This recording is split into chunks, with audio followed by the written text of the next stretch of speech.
3 அசுரர்கள் கடுமையாக தவம் செய்யத் தொடங்கினர். பிரம்மா அவர்கள் முன்னால் வரும் வரை அவர்கள் தவத்தை நிறுத்துவதாக இல்லை. பிரம்மா அவர்கள் தவத்தால் கவரப்பட்டு அவர்கள் முன்னால் தோன்றினார். அவர்கள் அளவில்லாத சக்தியை பெற விரும்புவதை அவர் அறிந்து அதை வழங்க முடிவு செய்தார். அசுரர்கள் அதை பயன்படுத்தி வானில் 3 மிகப்பெரிய நகரங்களை உருவாக்கினர். அவர்கள் மனதில் பெருமை மற்றும் ஆணவம் இருந்ததால் பிரச்சனைகள் துவங்கியது. மக்களை துன்புறுத்தத் தொடங்கினர். சக்தியை தவறாக பயன்படுத்தினர். அரக்கர்களாக மாறி பூமியை நரகமாக்கினார்கள். தேவர்களால் அவர்களை எதிர்க்க முடியவில்லை. அவர்கள் சிவனை பார்க்க சென்றனர்.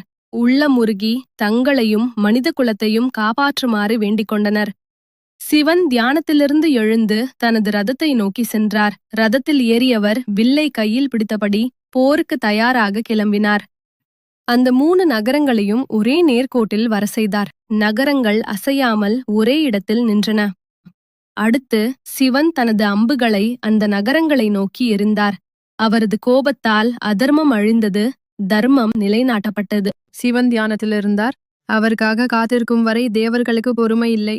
அவர்களது உயிர் ஆபத்தில் இருந்தது. தாரகாசுரன் என்ற அசுரன் அவர்களுக்கு அச்சுறுத்தலாக இருந்தான்.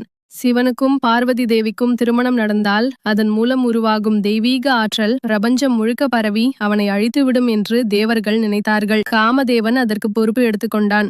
தியானத்திலிருந்த சிவனை நோக்கி காதலை உருவாக்கும் அன்பினை எய்தான். அது சிவன் மீது பட்டதும் அவரின் தியானம் கலைந்தது.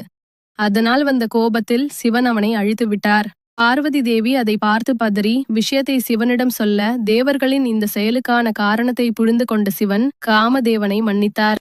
அமாவாசையும் பௌர்ணமியும் எப்படி உருவாச்சுன்னு பாப்போம். தக்சன் என்பவரது 27 மகள்களை சந்திரதேவன் திருமணம் செய்தார். அதில் ரோகிணி என்ற மனைவியை மட்டும் நேசித்தார். அதனால் அவரது மற்ற மனைவிகள் வருத்தமடைந்தார்கள். உடனே அவர்களது தந்தை தக்சன் கோபமடைந்து சந்திரனை பார்த்து, "நீ மெல்ல மெல்ல உன் ஒளியை இழப்பாய்" என்று சபித்தார். அந்த சாபத்தால் சந்திரன் பலவீனமடைந்தார். உலகம் இருளடையத் தொடங்கியது. சந்திரன் மனமுருகி சிவனை வேண்டினார்.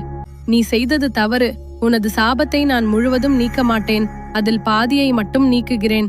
நீ மீண்டும் தவறு செய்யக்கூடாது என்பதற்காக உன்னை எனது தலையில் சூடுகிறேன்" என்று பதிலளித்து சிவன் அதை செயல்படுத்தினார்.